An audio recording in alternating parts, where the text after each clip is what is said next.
Welcome to the Scariest Things podcast, your gateway to the trends and tropes of the horror genre. My name is Mike Campbell, and with us I have Eric Lee and Liz Williams. And this is our 69th episode. All right. Get your head out. Get your head out of the gutters. A fine year, 1969. Yes, there we go. There we go. Eric making us legit again. Yeah, that's right. Staying classy. But tonight is not about being classy. Tonight is about being the opposite of classy. Oh. And to start us off, I'm going to read taglines from a couple films, and if you can kind of guess what the subgenre is, kudos to you, because you've probably seen these films. The taglines to these films are the most violent film ever made. They were cold, sadistic killers who thought they could hide from justice, but now they must face the harsh law of the jungle. They must pay for their crimes with blood and pain for what they have done. Make them die slowly. They raped and killed his sister while he watched helplessly. Now it's his turn to make them die slowly. Banned in 31 countries. Gruesome, grotesque, horrendous. The goriest orgy that ever bloodied the screen. Umberto Lenzi's horror classic. Never before has such savage butchery and barbaric torture been seen on the screen. Be warned, the producers of this film will not be held responsible by any patron who suffers side effects after seeing Woman from Deep River. Bizarre human sacrifices, the most violent film ever. This, of course, is the subgenre known as cannibal horror. Oh. Eric's favorite. And we did this whole episode just so we could see Eric cringe. We might have to, we will be posting a picture of Eric cringing at some point. I do have 3 movies on my list or 2 movies that I really enjoyed, and 1 more movie. Are they classy? And 1 more. 2 of them are. 2 of them are classy. Classy-ish? Well, there's Cannibalism. Okay. But, yeah. All right. So as classy as that can be. Yeah. Right. Well, so, the interesting thing, like, obviously cannibal horror films have been around. They have been kicking around for, you can probably draw out, without actually seeing cannibalism, you can draw out cannibalism in film, probably, I would guess, back to the 1920s, 1930s, because there was always savages. There's always, that's sort of the fundamental undertone to all of this is sort of, savage cave dwellers who are out to get Westerners. Of course, the Italians turned all this on its head in the 1970s and into the 1980s, where it was this sort of Eastern or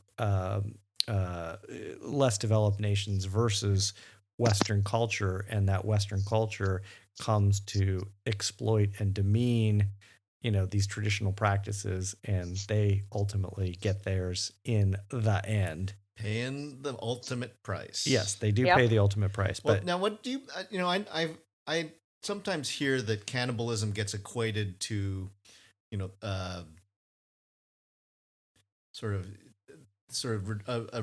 a devolution of humanity, and that when you're that it's going to the most base level of human instincts and that kind of stuff, and certainly that comes into play, particularly when we're talking about the hillbilly horror side of things, right, which is a very popular sidecar, right? Or I think it's the conjoined twin, yes, to cannibal horror is the roadside horror, and oftentimes they are the same thing in a couple of these that I've. Yeah, in a couple cases they are, and I think that's degenerates. Yeah, and that's, I think, certainly the evolution of the cannibal horror film is you get your Eaten Alives and your Texas Chainsaws and your Wrong Turns and all that kind of stuff. 1 through 12. I was hoping you'd bring up Wrong Turns. That's a lot of wrong turns. It's like you should have taken a left at Albuquerque. Yeah. And then a right, and then no, wrong turn. Yeah. So yeah, I think there's a lot of sort of fundamental tenets to cannibalism, and I think it's maybe a little bit more nuanced than people give it credit for. I think when a lot of people think of cannibal horror, they immediately drill down into Umberto Lenzi's 1972 film, Man from Deep River. I don't know if either of you chose Man from Deep River. Horror fans will. Nope. Yeah, horror fans. Normal people don't touch these movies. Normal Yeah. people don't. And yeah, there is nothing gateway about cannibal horror. This starts out as a bridge too far and then much further. Yes. This is like it keeps on going. That is a treacherous path. It's like the bridge too far over the Rubicon. It's a bridge too far. Yeah, it's one of those like rope bridges. Yeah. The bridge is gone. The bridge Right. doesn't exist anymore. Right, yeah, it's like you just can't go back across that. Once you go cannibal, you can't go back. So Liz, Yep. is this your wheelhouse? Is cannibalism your wheelhouse? No. You know why? Mostly because it is paired with hillbilly horror, which is most of my bridge too fars are on the hillbilly horror side. Okay. Oh God, I hate it. So I think that my three are good examples of staying, I guess, out of the like Appalachian Mountains and things like that. I will. Trying to, but I do. It is not. And actually, preparing for this, I had one in mind that I had seen a couple of years ago, and I was like, I'm going to rewatch it, and I was like, oh my God, like, it's terrifying. Like, I had to, kind of pick up my phone and do something else while watching it because I was like, I can't even look at the screen. So it is not. My number one wheelhouse. Okay. Well, I was going to mention that too by way of also saying that this is not a gateway into horror or a gateway subgenre. The other thing that is typical of a lot of the cannibal films, especially the Italian cannibal films from the 70s and 80s, is animal torture. So and it's for real live animal torture. It's actually more than not animal torture. It's animal killing. It's animal killing. Yeah, it's not. Well, they torture and then kill. Yeah, or they have an animal eat another animal just for the enjoyment of the viewing audience. Right. So if that's not your thing, just stay away from the Italian cannibal horror movies. Yeah. Stay away from the Italian cannibal horrors, which is all I'm going to be talking about tonight. Because Mike loves him some animal torture. So don't listen to Mike. Yes. Everything he has, cross off your list. I'll do it. Well, and then the last thing I will say about cannibal horror, and I obviously teased this out. Well, I didn't tease it out because that was not a tease. That was a beat you over the head with a baseball bat at the top of our podcast, is that all of these Italian cannibal films were also common to many of these was like a heavy duty hype machine. I mean, and the taglines for these things were so ridiculous. And in 13 countries. Over the top. And that was actually, I will note that one, and we will be talking about that one a little bit later, but I remember when I went to the drive-in in 1985 with a bunch of buddies, and we were seeing Piranha, but they ended up showing the trailer for Dr. Butcher MD, which I've talked about a lot. But they also showed the trailer to another film, and the tagline was banned in 31 countries. And then I remember going into the snack shack and seeing the poster for said film, and it actually said on the poster banned in 31 countries, and I was like, holy shit. I got to see this movie. It was banned. Right, Like, how is that even possible? Yeah. I have to see this. Yeah, half of them are probably Muslim countries, and but They were, but that's the whole Britain, thing. Yeah, and it was like they didn't ban them in any countries. Oh, really? They didn't, but that was part of the hype it was machine. a lie. Yeah, it was just all great Fake news. Great marketing. Yeah. Great marketing. All right. Well, Liz, why don't you start us off with your number one cannibal? Number 3. Sorry. I'm starting at the bottom. Yes. Yep. Because I'm preheating the oven here. That's right. I love that. This is, if we could say that any of them are classy, it's going to be this one. All right. Because I am going with the 2013 Brian Fuller created TV series version of Hannibal. Oh. Starring Hugh Dancy as Will Graham, Mads Mikkelsen as Hannibal Lecter, and Lawrence Fishburne as Jack Crawford, head of the FBI. So this series, I don't know if it would predate Manhunter. Mm-hmm. The Michael Mann, because that was like in the Will Graham story. But for anybody who knows Silence of the Lambs, you know who Hannibal Lecter is. He's kind of like, when you think cannibal movie now, if you're standing close to the gateway, you think of Hannibal Lecter. If you're through the gateway, you're like, oh yeah, that guy. Yeah, he won that won Best Picture. So that's not good enough that's not extreme enough for me. But this TV series really, really pushed the boundaries. And this is network TV too. This, I believe, was NBC. Yeah, this is actually one of the ones that really make you wonder. It's like, hey, are there any censorship things left? Yeah, it is fantastic. They did take one episode of the first season off the air because it was around the time of a school shooting. So it had something to do with kids. It wasn't a school shooting episode, but they did take that off. It's available when you're streaming it. But I guess it was just, considered to be insensitive. But cannibalism, short, not too insensitive. Yeah, just as long as it's not kids. But this show had kind of an early X-Files vibe of there always was kind of a crime of the week or, a crime that took 2 or 3 episodes. And then the story of Will and Hannibal Lecter, who is a cannibal, but they don't know that. We do, because we're the audience knowing, who he is already, of them doing that, dance back and forth, which both of these actors play phenomenally. And Mads Mikkelsen, most of the ladies who listen to this podcast will probably agree, is very easy on the eyes. So if you're going to have to really like a cannibal, it's, you're like, oh, I do like that Mads Mikkelsen, but he's a good-looking cannibal person. Yeah. He's a good-looking one. He cleans up well. It ran from 2013 to 2015. It had 3 seasons, and I was one of those people who was like, no, I'll sign a petition for someone to pick it up. And I'm still baffled that Netflix or Hulu or even like HBO haven't picked this up and tried to do something else. Maybe schedules got in the way because it had a pretty big cast. Was it too expensive? Is that what happened? I don't know. I don't think it had great ratings. They showed it on Friday nights. It had great critical success, but I just don't think it got the ratings, especially in streaming cannibal time. Movies? And I know, huh? But it's gorgeous. It is. If you're a fan of Silence of the Lambs and the Hannibal Lecter character, it's really great. You don't need to have seen that to enjoy the show because this isn't Clarice Starling. This is Will Graham, who is kind of the precursor to her, but it has some characters that you will recognize from the other movies that came after Silence of the Lambs, which was Hannibal and Red Dragon. Red Dragon. Yep.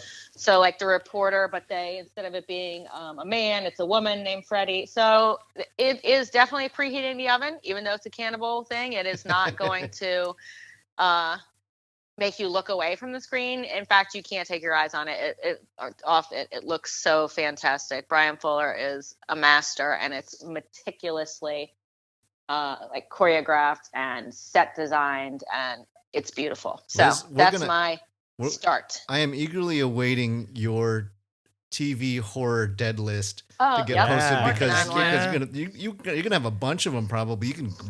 You've got so much of the horror television corralled. I think that's where it's at these days. You know what it'll be? To things like Netflix. It's going to be a mouthful. Oh. Boo. Yes. Ooh. Cannibal puns are happening tonight. Yep, they really are. All right, Eric, what is your number 3 on your cannibal horror list? Okay, so this is my not classy cannibal movie. and I list this movie not because of the quality of the movie or because I enjoyed this movie, but because of its importance to me. Oh, interesting. I saw the world premiere of this movie, Cannibal Ferox, at the Overlook Film Festival with the director sitting one row behind me. Uh-huh. Okay. Hans Stjernward. And this is a movie starring Nora Yesian and Alec Gaylord and a guy named Ken Volok. What? This is The Farm. Oh. Yeah, so that gross. acknowledgement. Yeah. So this is I saw this with maybe 60 other lucky people, and that's lucky with air quotes. So going to a horror film festival, these are hardened horror fans. These are not people who stumble into the movie. There were warnings about that this was going to be a graphic movie, and there were people who just were stunned, staggering out.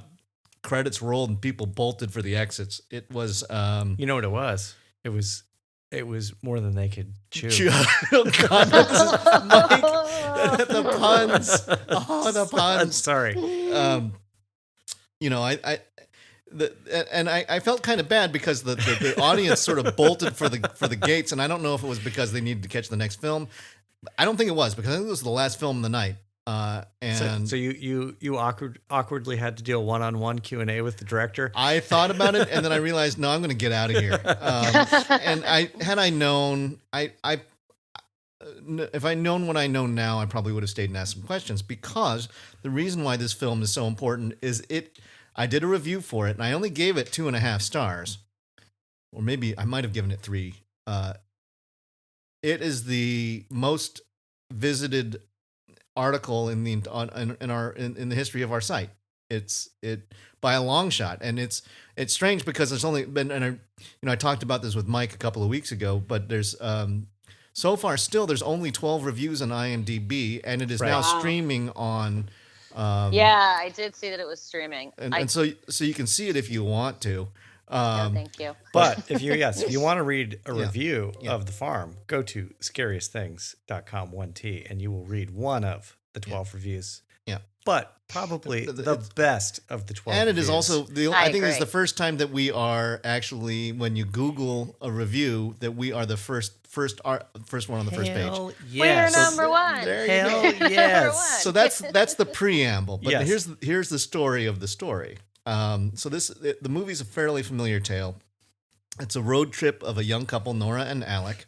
So the characters actually are the names of the actors. And their trip goes awry as they grow weary from driving through what appears to be rural California.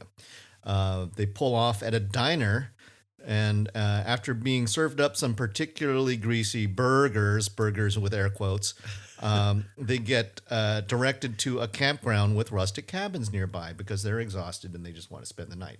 They argue about it a little bit. It's like, I can go a little bit further. It's like, no, let's find a place to stop. Famous last words, right? So when Nora and Alec arrive at the camp, there appears to be plenty of cars in the lot, so it seems to be a popular spot. And then the warning signs arrive. The cabins are poorly kept and they're dingy. It's like just these nasty, look like peed upon mattresses. It's dusty. The proprietor looks like he got hit with every recessive gene in the genetic pool. Warning, warning, warning, right? Strike and they go 3. And then it was like, oh no, there's plenty of cars the out here. hillbilliness. Oh, That's why I'll never see it. Yeah. Total hillbilly. They fail to heed the warnings and they are captured. They get someone crawls out from underneath the bed, smothers them with ether, and they get captured. And they wake up and they're in cages. Yeah, that's right. The men, and all those cars that are out in the lot. Were they being promiscuous before all this happened? No, they were just exhausted. They went to bed, and then All they right. just there was some big dude under the bed, and they just Nope. This is kidnapped him. This is unplanned revenge. Yeah, right. And so they end up getting Unwarranted revenge. They're separated. They're put into different parts of a farming compound, but they're in cages, and it's demonstrated fairly quickly that the men are being used for meat, and the women are used for milk, and it's just and it's all are the they things. are they breeding the women? They didn't show a breeding program. They're just capturing people off the side of the road because they're not going to wait for the babies to grow up. In fact, although they do. I was going to say there's like There's a bad return on investment happening here. It may be, but there is a baby that is born and they kill the baby. Right. And it's like it's brutal, and it's like one of those things where it's like it's a stomach churner. And when we talk about Bridge Too Far, and we've mentioned that a few times in this episode. I did a Scariest Things Bridge Too Far thing. If you go into the annals of our website, and we did a whole episode on Bridge Too Far. Yeah, and it goes from 1 to 29. Right, 29 being a snuff film and illegal. The Farm is around a 26 or a 27. It is a really hard thing to watch. Now, to make a long story short, there's many attempts to escape. They get caught. They get put back in. That's part of the reason why the movie was frustrating. Mm-hmm. I think that actually the opening preamble was excellent, but the villains all wear these Halloween masks of animals, and it's like you can't chase anybody with a Halloween mask like that. It's like doing the slow Jason walk, chasing these people, and they're panicking and running. And it's like you can't get away from a person with a Halloween mask on in broad daylight, and it's like you just hide, just don't bother with the car. There's so many times it's like this has the ultimate. Oh, the car won't start multiple times. It's like don't try the cars. Just run. The car's not going to start. They can't. They're not going to find you. And so I thought it was just, so it got frustrating in that way. And I think it got artsy fartsy for its own sake. But it's a movie that has to be seen to be believed. And apparently the word got out about this movie because a lot of people went searching for it and they found us. So thanks to your review. That's why people found out about it. That's right. So Mike, that exhausts. Yeah, my experience with the farm. Okay, and no cannibal pun. No cannibal puns. It's just come on. I don't do the puns. Puns are cheap. All right, farm the table. Come on, that one was just sitting there. Okay. Speaking of cheap, this was a 1980 film called Cannibals in the Streets, also known as Apocalypse Domani, also known as Invasion of the Flesh Hunters, also known as Cannibal Apocalypse. All right. This stars the John Saxon from Enter the Dragon. From Enter the Dragon, yeah. And when I saw John Saxon was in this, I was like, all right, this says quality. This was directed by an Italian named Antonio Margheriti, and this combines the cannibal horror genre with apparently, Margheriti was very famous for doing a whole series of Vietnam-era war films, and this combines the best of both worlds. Vietnam, the Vietnam War, and cannibalism. And cannibalism. Feel-good film. Everybody wins. It starts off with John Saxon runs this, or what is sort of implied as this kind of elite combat unit. And he's in Vietnam and he's rescuing POWs, and he brings back a couple POWs who he noticed had been infected with a cannibal virus. Of course. And he brings them back to the States. Eventually, the thing that's interesting, the thing that's great about this is that the buddies he brings back to the States reach out to him several years after coming back to the States. Since he was the leader of this elite military squad, and he acquiesces, decides that it would be a good idea to connect back up with his buddies, even though he knows that his buddies are cannibals, and even though he knows that his buddies are out actively participating in cannibalistic activities, he decides to not only try cannibalism. He gets hooked, and so then they are a roving band of sort of former military special forces cannibals back together. They brought the team back together, and they're all doing what they can to unleash their cannibal virus on. I think it's all shot. I'm pretty sure it's all shot in. Yes, it is shot. It's all shot in Atlanta. Oh, yes. Now, was Atlanta doubling for? No, I think Atlanta was indeed just Atlanta. Yeah. Okay. There is a great scene at the end of the film, and I will spoil the scene. I will spoil the film. So if you are planning on watching Invasion of the Flesh Hunters, aka Cannibal Apocalypse, turn off now, but turn back in a couple seconds. It involves a couple infected children, the neighbor children, who are watching as the coroners come to this one house, and they're hauling all these bodies away. And the boy turns to the little boy in the house, who is now infected by the cannibal virus, turns to his little sister and asks, "Do you think they will come back and look for our aunt?" And then right in the background, right behind them, the refrigerator door pops open and an arm falls out of the refrigerator door. Oh, Auntie. Yes, it is pure awesomeness.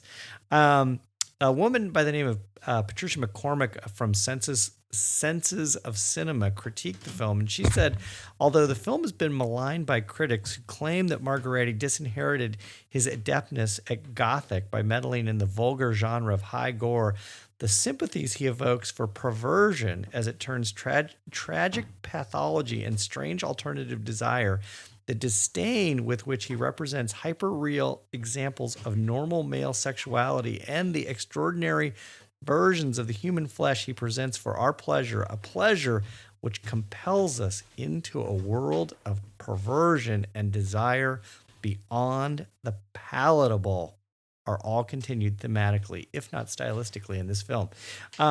Even though it is the highest of high schlock 1980s, early 1980s Italian cannibal horror, it's actually a pretty solid watch. And if I didn't mention it already, it's got John Saxon. So that in and of itself, you need to go see Cannibal Apocalypse. All right, Liz, what do you got for your number 2 on your list?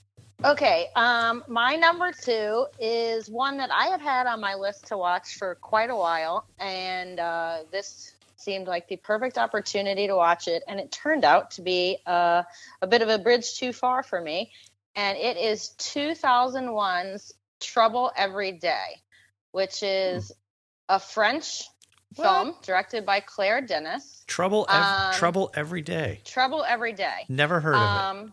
It is on Shudder right now, and so it's in French and English. And 2001, it's starring Vincent Gallo, so he was, having a moment for a while back then. I think he was. Quite know why. I'm not a big fan of his, and this movie did not make me love him anymore. So is he the cannibal? Well, yes. So this story is about Dr. and Mrs. Brown, which is Vincent Gallo and his new young wife, who go on their honeymoon to Paris. It is the worst honeymoon ever because they pretty much stay in the hotel room while he goes to, or she does, while he goes to work. He's really there because he had worked with a doctor named Leo Semino like years before in Guyana, and Leo Semino was working on like some experimental stuff with like pharmacological research and plants. And Leo Semino was French, and he had the beautiful wife named Corey, and who Vincent Gallo was kind of in love with. And he stole some of their research. Don't steal research from someone who's using plants, and then it's going to make you sick and turn you into someone who needs to eat human flesh. So, word to the wise. I think that's how the Impossible Burger was created. Have you tried the Impossible Burger? I have not. I want to. Oh no, I don't now. Now that we're talking about it with this movie, it's Soylent Green. Yeah. So the Seminos. Dr. Leo, he's still got a practice. He does house calls, but when he leaves, he locks his wife up in her room, like has bars on the window that are locked, puts like wooden, like nails the doors shut, boards them up. Because, when she escapes, she goes out, like finds hitchhikers and eats them. So it's very weird. It's, French, it's atmospheric. There's these two kids who are like casing their house and want to break in. And one of them like hears something upstairs and goes up to the door where Cora's locked in. And, she's very attractive and very sexy. So this is also not safe for the kids. Not only is this a cannibal movie, it is very sexually explicit. Because that's where she does all her biting and starts. Yikes! Yeah. So Vincent Gallo is also getting this sickness, which is why he's trying to find Dr. Semino. And the hotel that they're staying in on their honeymoon, there's this really beautiful French girl who is in the maid staff, and this movie kind of climaxes with a trigger warning. There's a rape, and it's the climax of the cannibalism act of this movie too. So this one, it was a bridge too far. I almost thought about just leaving it out, but French extremism. It is French extremism. It is kind of one of the ones that kicked off the genre. The reviews. So I kind of did a little bit of research on the critical reception, and most of them just said it was like overwritten and under, acted, and that it was boring and That doesn't sound boring. Nothing. I know it doesn't. Like, just so let's see. The guy from Freak Central, editor Walter Chaw said, "It's plaintive and sad. Claire Dennis's Trouble Every Day is a rare combination of honesty, beauty, and maybe even genius." So he's the only one who kind of really liked it. The Boston Globe said it was a success in some sense, but it's hard to like a film so cold and dead. Yeah, I don't think that this is one that anybody's gonna like. Okay. If you do, I don't know. And folks, this is somebody, it's like an art film. It's an art film. This is coming from a fan of Martyrs, so you have to this know is that way this is right. if it's a bridge too far from Martyrs fan. Yes. Martyrs is just violence. This is, I think I've mentioned it before, and I didn't really know what I was getting into. I know it said like a psychological, sexy thriller. I didn't know where it was going to go. So once it goes into like sexual violence and that kind of depravity, I'm like, oh, I got to turn it off. But it was the last 5 minutes of the film, so you can't turn off the last 5 minutes. Yeah, too late for them. Oh. So it gets lumped in with like Gaspar Noé and some of the Lars von Trier. Well, this is hard. This is Ari more Aster. extreme than Lars von Trier, in my opinion. So I don't know if I'm going to recommend it. I mean, I don't recommend it. I'm not going to ever watch it again. None of these films are gateway films. So same thing for me with The Farm. It's like You got to know what you're getting into. Got to tell you about it. If you jump into this subgenre, you are on your own. If you're going I did not really know what I was getting into. I guess I should have, knowing that it said, a provocative, sexy French thriller, but cannibalism. It's not a thriller. It's it's horror. It's trouble every day. Trouble every day. Okay. All right, Eric, what do you got for your number 2? An honest to goodness, really fun film. Oh, what? And this is a 1999 film, and so listen to this. Okay, so this cast, and I know what it is. Guy Pearce, Robert Carlyle, Jeffrey Jones, Jeremy Davies, Sheila Tousey, John Spencer, David Arquette, Neil McDonough. This is Ravenous. It's Ravenous. Oh, right. So this is a movie that I this does pop up on a lot. It's great. A lot of cannibal I support films. this choice, Eric. Yeah, this is it's an honest to goodness great movie. It is right. It is horror. I have not seen it. Oh but no, it's absolutely horror. Well, everybody I've talked to said it's horror adjacent with a cannibal component. Yeah. I think that I think it might be. It's got some comedy to it. It's definitely a thriller. Right. The concepts are straight up. There's lots of killing and lots of people stewing and right. It isn't horror like Cannibal Ferox is horror, but then again, few things are. Sure.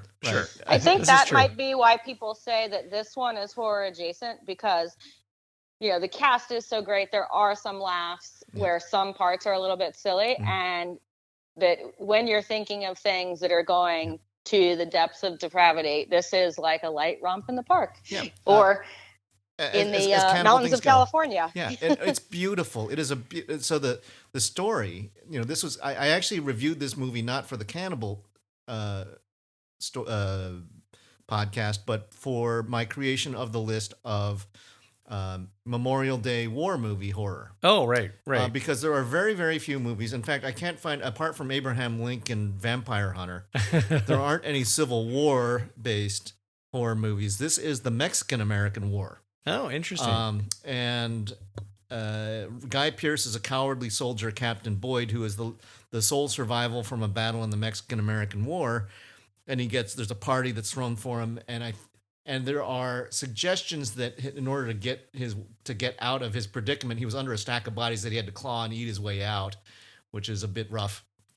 But it's suggested, and then he's all of a sudden the movie opens and he's looking at a steak and or it might just be that he can't handle the blood anymore. Sure, it's just been he's had too much, and so he's reassigned to a remote post in the Sierra Nevadas. And this is Fort Spencer, which is sort of a waypoint in 1849, which is, of course, the minor 49ers. So the gold rush is coming. And so there's lots of pioneers heading west to try and find their fortunes. And so there's this the soldiers who are ensconced at Fort Spencer are a bunch of the loser cast-offs from other divisions, and so they're just a bunch of oddballs. Right. One night, Robert Carlyle comes stumbling into the fort, naked and freaked out, saying that his whole party got wiped out by an evil, a captain or a colonel who was supposed to protect them through the pass, but they were starving, and then he started the colonel started killing off the other members of the party, and so the soldiers are obligated to go check it out. Right. And is it a trap? It's a trap. Because Cannibal trap. Cannibal trap. The worst of all traps. Yeah, Robert Carlyle Definitely. is not what he's. There's more to him. Proto hillbilly horror. Yes, and the thing is that so F.W. Colquhoun, who is Robert Carlyle's character, right, apparently was the one who was doing the killings, and he had pretty much eaten everybody in his party, and he had gotten super strong, and so then he starts taking out the entire group of soldiers. He starts getting real twitchy, and eating all those adrenaline glands. Yep. And eventually, it's down to a couple of guys. Captain Boyd heads back, he jumps off a cliff, right, survives the fall, runs back manages to stagger his way back to the fort, and the few people who are remaining there, he warns like, "Oh my God, something horrible happened," and the army sends out a general with a new commanding officer, because Jeffrey Jones, who was the commanding officer who went out on the party, apparently got killed, got gutted. Right. And the new commanding officer is none other than the Robert Carlyle character, who comes in as a and it's sort of this real twisty fun thing, and it becomes this whole paranoia thing. It was like, that's the killer. And it's like, I don't know what you're talking about, and then they start, and it becomes this real kind of culty twist at the end, with one of the most brutal knife fights that you'll run into.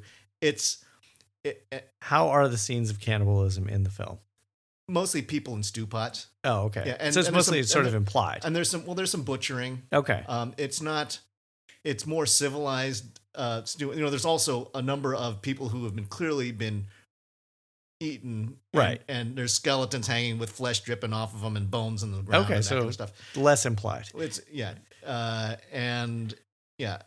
But it's a lot of fun. This is fun. And it's got great actors. And It sounds like it. And there's the director, Antonia Bird, back in 1999, a woman directing a horror movie. Yep. And a cannibal horror film of all things. Yeah. I was stunned to know that she didn't. It's like how she didn't actually get a chance to make a lot more great ones. She died like 5 years ago. Oh wow! Did she do any other horror after Ravenous? Nothing of note. This was kind of her high water mark. Okay. She did a lot of television after this. Oh, interesting. All right. Anyway, like British TV, I think. I think she's a Brit. Yeah. Yeah, okay. I think so too. Rest in peace, Antonio Bird. Anyhow, highly recommend Ravenous. Okay. It was all right. I second that. Movie. All right. So moving from films we would recommend to films that you or no human being should ever see. Oh boy. This is the 1980, sticking in the 1980s with another film from 1980 Italian horror film, Anthropophagus. Oh no, I knew you were going to do this one. Directed by Joe D'Amato. The cover of the box alone. Yes. Starring Tisafero, Zora Karova, Savarino Vallone, Sarino Grande, Margaret Mazzaniti, and Mark Bowden. This is a film of a group of tourists who become stranded on an uninhabited Greek island, where they are stalked by an insane, violent, and grotesque killer that slaughtered the town's former residents. Here's the thing. I had never seen this film.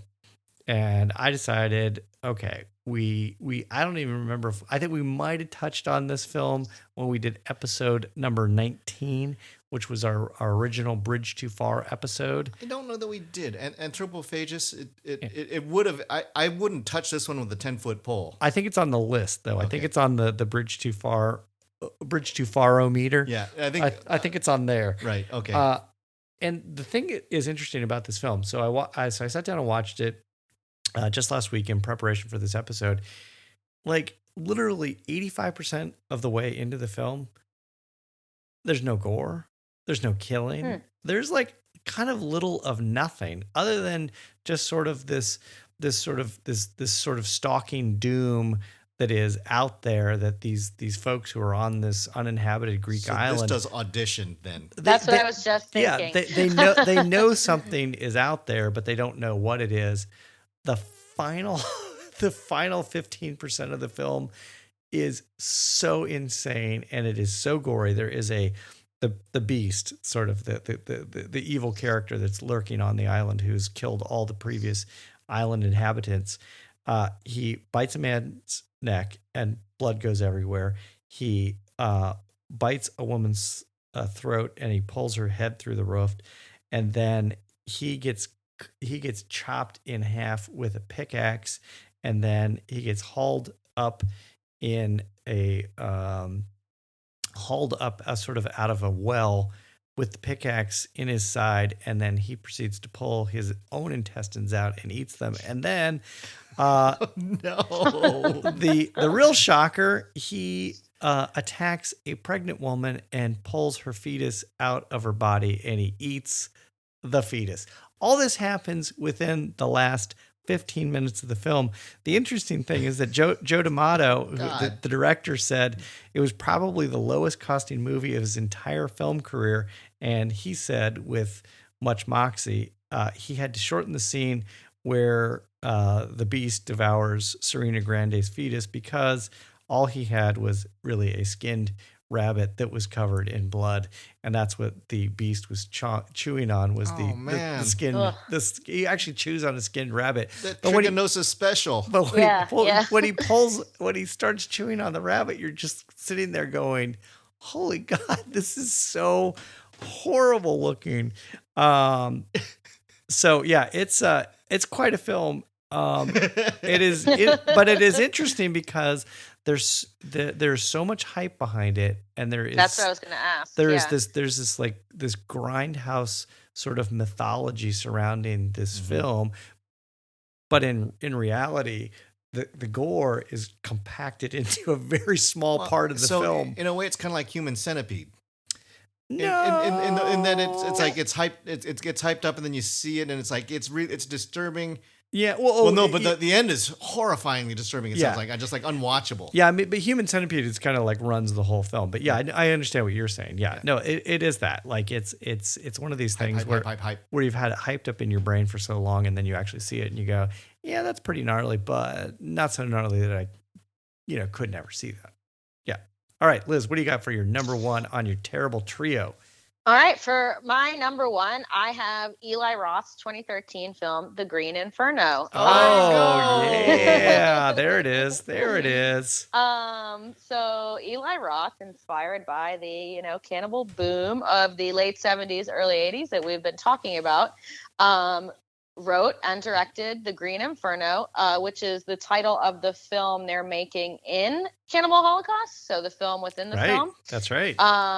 So this stars Lorenza Izzo as Justine, who is a college student, who thinks that this guy who is the leader of like this activist group that's doing a hunger strike to get the janitor's health insurance, named Alejandro, is dreamy. So she's thinking about getting involved in a cause.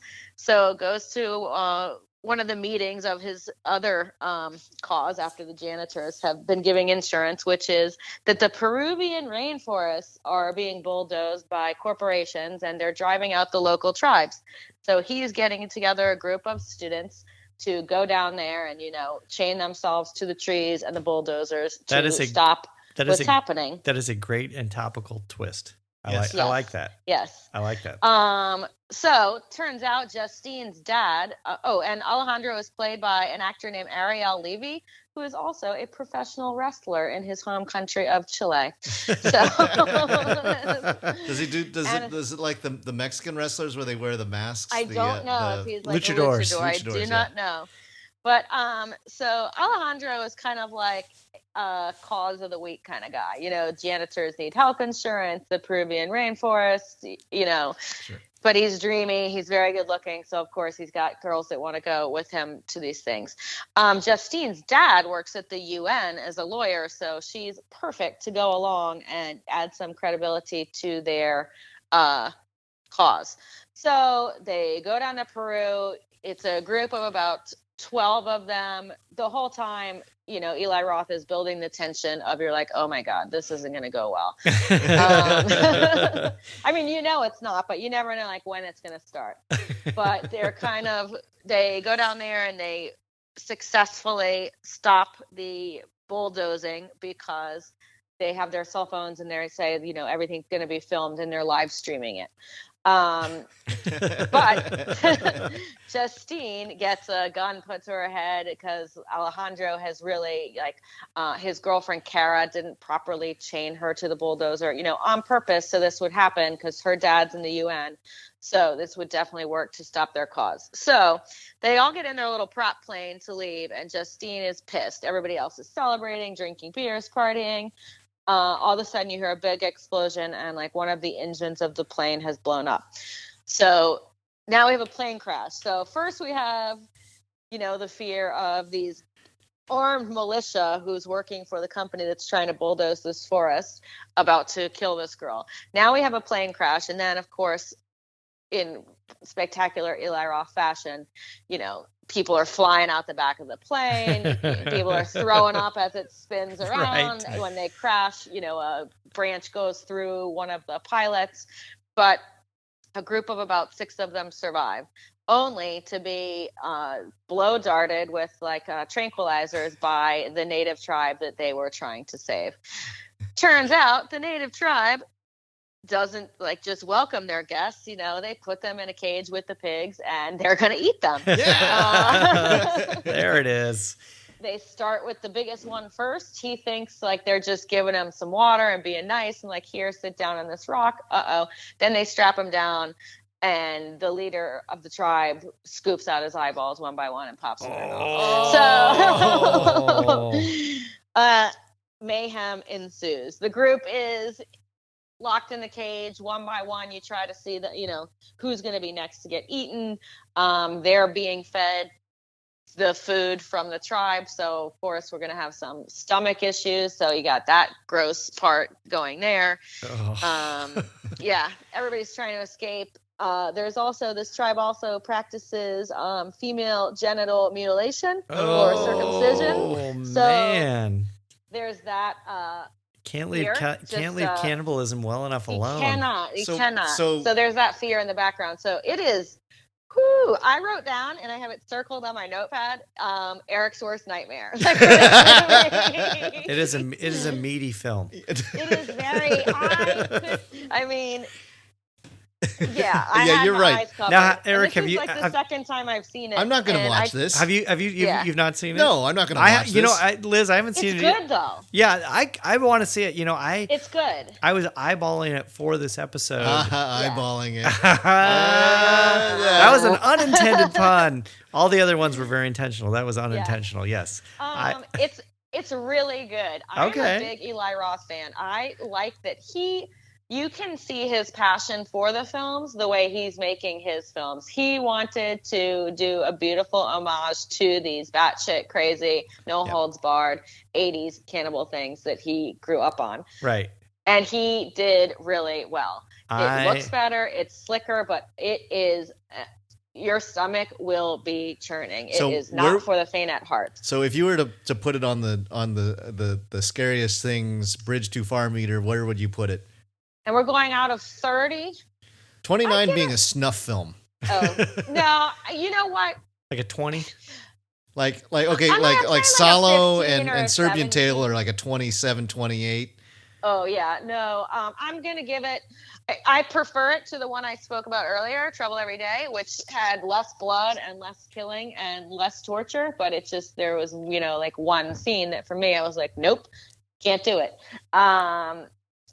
This one, it's not enjoyable, so to speak, but it's a great movie. It gives you everything you want from a cannibal horror movie. So I'll give it like a 15. All right. It's All not right. really Wow. faint at heart. No, It's now not 15 maybe just for like I would put a Nightmare on Elm Street at a 15. Oh my god. Oh, What? no. Nightmare on Elm Street would be like a 3. Yeah. No, exactly. no, 3 is Dark Crystal. Oh, okay. Well, then I'm ordering a copy of Green Inferno for Eric it right, is available right now to as rent we on speak. Amazon. There you go. Yeah. He's getting the DVD. Okay. I really like it. We're watching I really it. like Eli Roth. I like almost everything he's done, and this one, the actors are great, the setting great, the quality is great, the story is great, and if this is what you want to watch, if you're interested in the cannibal movie, I think this is a great one to do because it's a slick production. a slick production. Yeah. It's not going to be it's gross. You're going to cover your eyes, but you're not going to be It always shows up on the depraved and disgusting. And I can't ever believe I just watched this. I have to, Yeah, this is a favorite for break. YouTube movies, for movies that you might not be able to handle. Yes. it's They'll great, show up though. on those kinds of things. So my number one. Yeah. Speaking of movies you can't handle. I this is one of my all-time favorite horror movies. What? This one is fairly recent, 2016 French film Raw. Oh, yeah. That's right. Directed by Julia Ducournau. Did this make it on our top 100 list? I can't remember. Where did it come was in in? the 70s. Okay. somewhere. All right. Starring Garance Marillier, Ella Rumpf, and Rabah Nait Ufela. By far my favorite cannibal film. It's protagonist forward. It's the hero as a monster. Yep. It's coming of age. It's sexual awakening, and full of toe-curling, wince-inducing moments. It's not, I think a lot of people, they handed out barf bags in this movie. Right. And if you compare it side by side with probably Green Inferno or Anthropophagus, the gore isn't as overtly it's like the buckets and buckets of blood. There are some really, really gnarly moments. Right. But the thing about this movie is the situation makes you just go, oh God, no, don't do that. Yeah. And again, to recap, it's a vegetarian Yep. Yes. who gets a taste of blood Yep. and then can't get enough. Yeah. So Justine, who Garance Marillier, is she's on her way to the first year of veterinary school. That's right. And she's being dropped off by her parents, and very early on they establish they're vegetarians. It's like, oh, there's meat in my salad. Oh, how did that happen? And they go, oh, and they yell at the restaurateur and all that kind of stuff. And so it's like, all right, so we that sort of settled law at the beginning of this movie. And at the vet school, this is where her parents went to school, and her older sister, She's Alex, she's a legacy. Yeah, it's legacy, and this school is heavy on the pranking. She shows up first day of school, her bed gets thrown out the window, all of her belongings are thrown out in the quad. Everybody's rousted around in their underwear and gets forced into doing this, binge drinking and stuff. And then the next morning they get rousted up and they're put into the courtyard. They dump buckets of blood on them. And then one of the next pranks that ends up happening is this hazing ritual where they have to go up and eat a raw rabbit's kidney. And she goes, I'm vegetarian. And they go, eat the kidney. And then her sister comes out. Alex forces Justine to eat the rabbit's kidney, and she gags and then she breaks out into this horrible rash. I mean, it's like eczema over like 80% of her body. It just looks it's a real gnarly looking rash. It's like scratching at it. It makes me, it's like even thinking about it makes me like pick at my skin a little bit. And she all of a sudden starts doing things like sneaking out hamburgers from the cafeteria, just like pocketing them, because she's still nominally a vegetarian, but on the sly, sneaking out hamburgers. Hamburgers And are she's- not going to satiate that need. And she's opening up the mini fridge and going through her roommate, this Rabban Nait Ofela plays her gay roommate, who's sort of this very athletic kind of, but he likes to cheat off of her homework kind of a thing. He's really is a great character, but he's got chicken in the fridge, and she starts like taking out the raw chicken breast and like sniffing in it, and then starts chewing on the raw chicken breast. It's like, oh, nasty. But the big moment happens when the sister comes in and says, "It's time. We've got to get you to this big party, and you dress like, you know, a dowdy housefrau, and so we're going to dress you up in some sexier clothes, but you can't go out looking like that. You're too hairy." And so they do a Brazilian wax. They show the Brazilian wax job, and for the women out there who we know what it is. Yeah. And for the men out there who aren't as familiar, it's, you know, it's essentially a wax pull of the pubic hair, and they all of it. Yeah. And it's just, and so they show the sister trying to do this, and it's like, it looks horrible, and it's like, oh my God, don't do it. Oh, and it goes horribly wrong. Something goes horribly wrong in the Brazilian. Oh no. A finger gets severed. Oh. Her sister passes out because her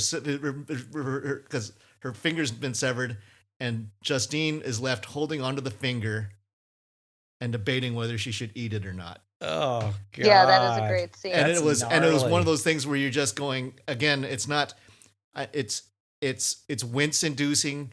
It's situationally absolutely horrifying.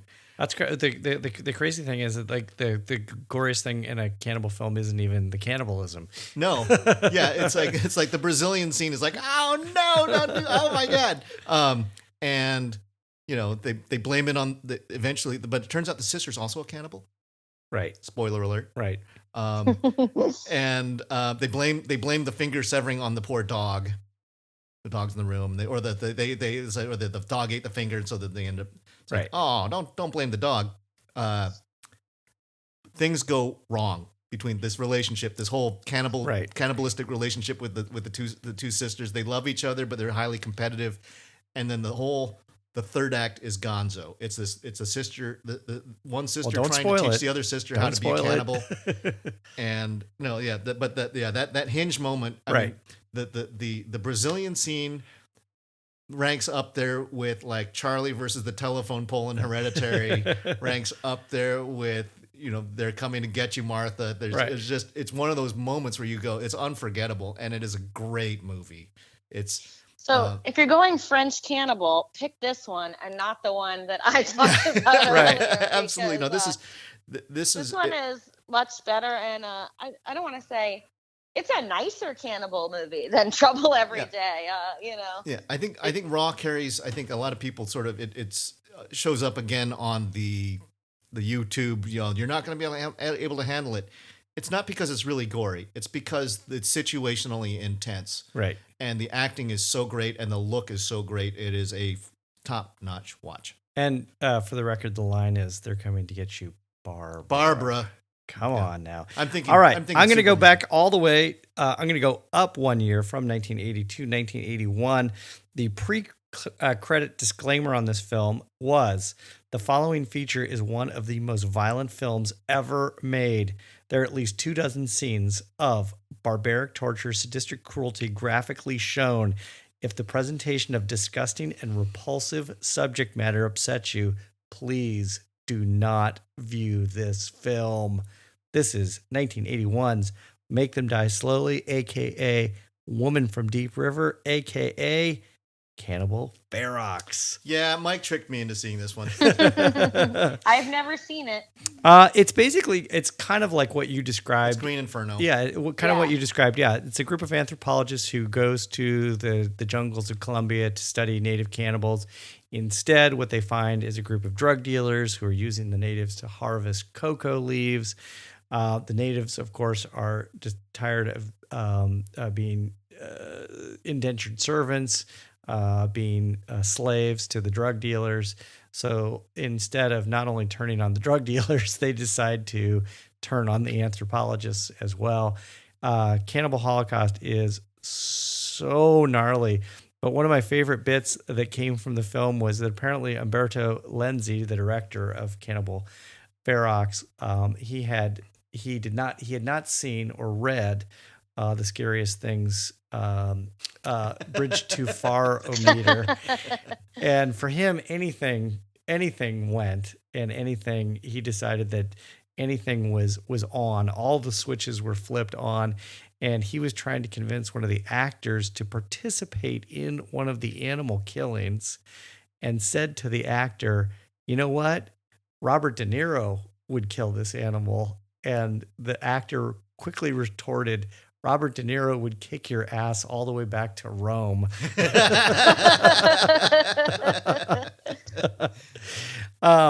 The interesting thing, one of the other interesting thing is that even though the tagline for the U.S. release was, which I read this earlier, they raped and killed his sister while he watched helplessly. Now it's his turn to make them die slowly. There's no rape. Nothing like that happens in the film at all. No. Okay. Which I think is the ultimate indication of where these films were at in this specific era, this 1970s, 1980s era, pre-internet era, which was they rose and fell on the marketing, the posters, and the trailers. Was this an X-rated movie? I don't know what the rating Did they even was. It's either X or not rated, because this wouldn't pass for R. I know. I don't know what. I do know that there was many versions of the film, many different cuts of it. But in addition to the Blu-ray version or the DVD version of Green Inferno that I'm going to buy you on May of 2015, Heaven help me.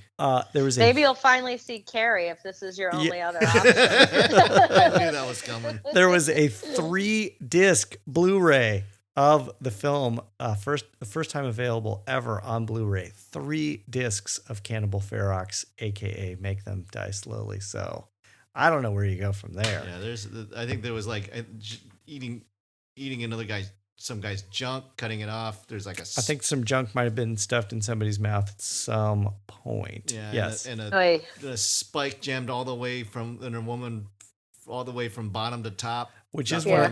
one of the posters, which does happen. Yeah. Yes. Oh God, and it's just like, and you look at the poster and you go, that is so wrong.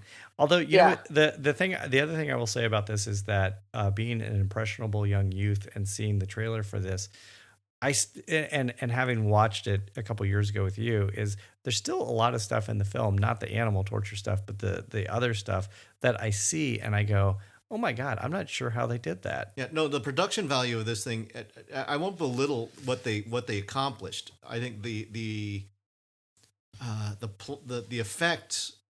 I think it's also partly because it is so convincing that it is so off-putting. Right. Well, is this the one, or is it Cannibal? Because they're different, right? This Yeah, and Cannibal Holocaust. He's They're the one where close. he went to court, and like the judge made him bring the actors because people were so convinced that it was real. I think that might have been Cannibal Holocaust, but yeah. Oh, okay. Yep.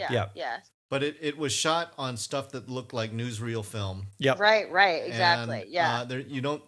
It's they had mastered the gore effects. And that. These people were being mutilated and screaming while they were getting mutilated. It's so rough, really, really rough movie.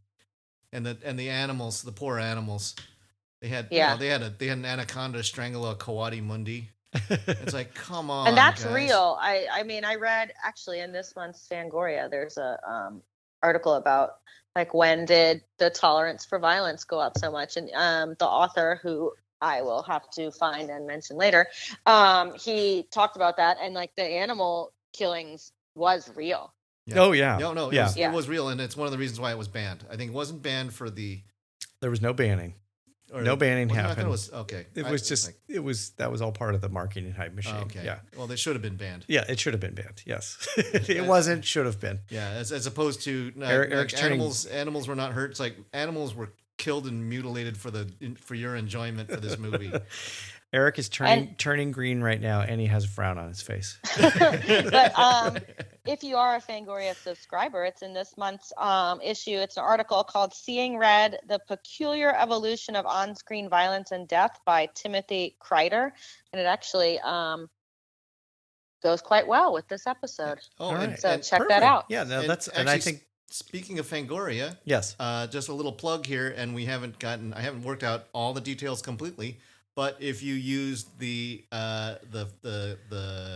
word scariest and subscribing to Fangoria, you get 10% off. Heck yeah. Sweet. Yeah, Heck now we yeah. just got to figure out how we can actually get a small piece of that. We'll figure that out. We'll figure it out later. We'll For figure now, that out it's like later. if you use scariest as the code, yeah, there's a discount for you. Whether you get 10% off or not, you should still just go ahead and subscribe. It's a great. It's a great magazine. It is a huge upgrade from what it used to be because it only comes out quarterly now, and it's in this high gloss, high production, top notch. Not much advertising, all articles, and just how to do these crazy effects and behind the scenes stuff. It's for horror movie fans. It is a Bible. Yeah, absolutely.